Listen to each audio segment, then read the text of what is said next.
Deontay Wilder, once one of the most feared heavyweights in boxing, has faced a sharp decline over the past year.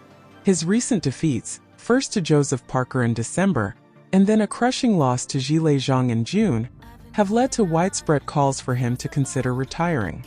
Many believe that Wilder's days in the ring are numbered, and that his chances of returning to title contention are slim.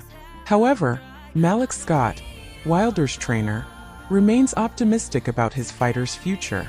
In a recent interview with Hentang Casino, Scott explained that despite these setbacks, Wilder still has a lot to offer in the boxing world. Zhang is a big, dangerous southpaw, and Deontay got caught in a bad position, Scott said.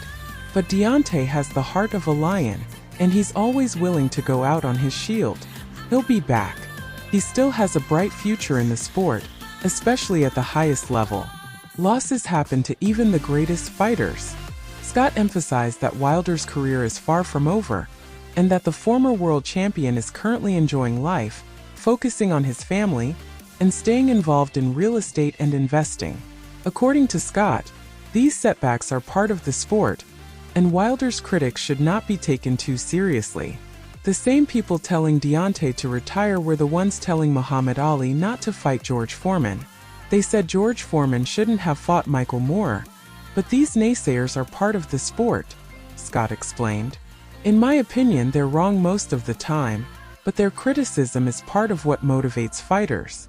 Before Wilder's recent losses, major fights had been in the works, including a much-anticipated bout against Anthony Joshua. Talks were progressing toward a matchup this year, but his defeat to Parker put those plans on hold, and the subsequent loss to Zhang seemed to end any hope of that fight happening soon. Wilder had also been in discussions for a fight with former UFC champion Francis Ngannou, who recently transitioned to boxing with fights against Tyson Fury and Joshua. Despite these setbacks, Scott remains hopeful that Wilder can still land these big-name fights. These matchups have always been in the mix, and just because they haven't materialized yet doesn't mean they won't. It's a blessing that despite 2 losses, Deontay's name still carries weight at the highest level, Scott said. He added that Wilder is still in a position to make major moves in the sport. Deontay is still in the realm of big fights, still capable of making history and a lot of money. Ngannou is focused on his PFL fight with Ferreira right now, but after that we'll see how Deontay is feeling once he's back in training camp. The possibility of these fights, especially with Saudi Arabia's investment in boxing, is very real. As for what could be next for Wilder, Scott believes the biggest potential fights are still against Ngannou or Anthony Joshua. While the Wilder-Joshua fight might not have the same hype it once did, it would still sell out any arena or stadium.